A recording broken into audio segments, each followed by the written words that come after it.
Okay, pag-usapan natin ngayon ang isang artikulo tungkol sa isang napakalaking political resignation.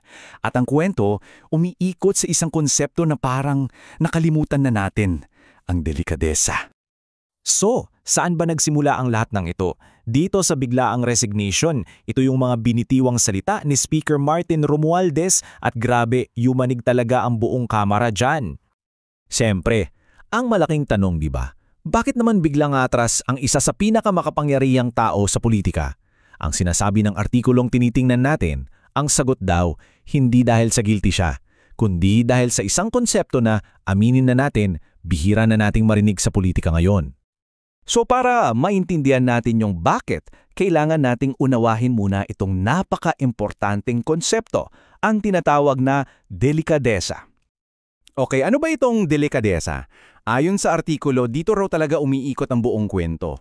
Ito yung parang unwritten code of honor, yung ginagawa mo yung tama para mapanatili ang dignidad kahit walang batas na nagsasabing kailangan mong gawin yan. Okay, so paano to na-apply sa kwento?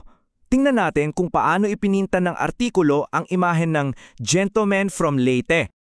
So ayon sa binabasa natin, yung pag-resign ni Romualdez, hindi raw yun pag-amin na may kasalanan siya. Ang framing dito, isa raw itong sakripisyo. Ginawa niya to para protektahan yung pangalan, yung integridad ng House of Representatives para walang bahid ng anumang duda. At pakinggan niyo to. Ayon kay Deputy Speaker Ronnie Puno, matagal na pala itong iniisip ni Speaker Martin. Sinasabi niya raw sa mga meeting na gusto na niyang mag-resign para lang maprotektahan ang reputasyon ng lower house. So hindi ito basta-basta desisyon, di ba? Pinag-isipan daw ng matagal at ang inuuna yung institution, hindi yung sarili. Okay, so kung hindi raw ang speaker ang may kasalanan, sino?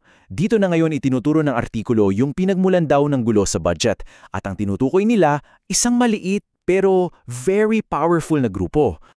Ang sinasabi ng source, may bicameral sub-panel daw. 4 sila.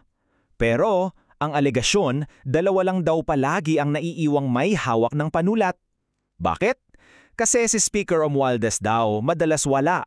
At si Senator Grace Poe naman, di umano'y pinagbabawalan pang umattend sa maraming meeting.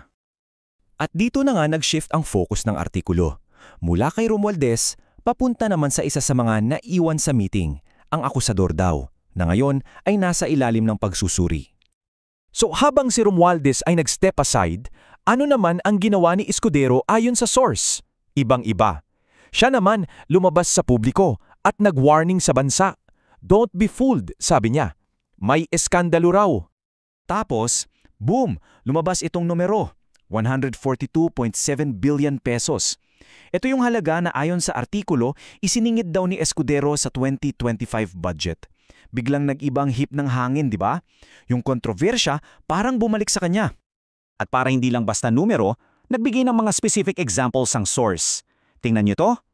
9.1 billion pesos daw napunta sa Sorsogon, hometown ni Escudero. Tapos, 12 billion pesos sa Bulacan, na balwarte naman ng isang kaalyado. So ano ba tong mga pondong to?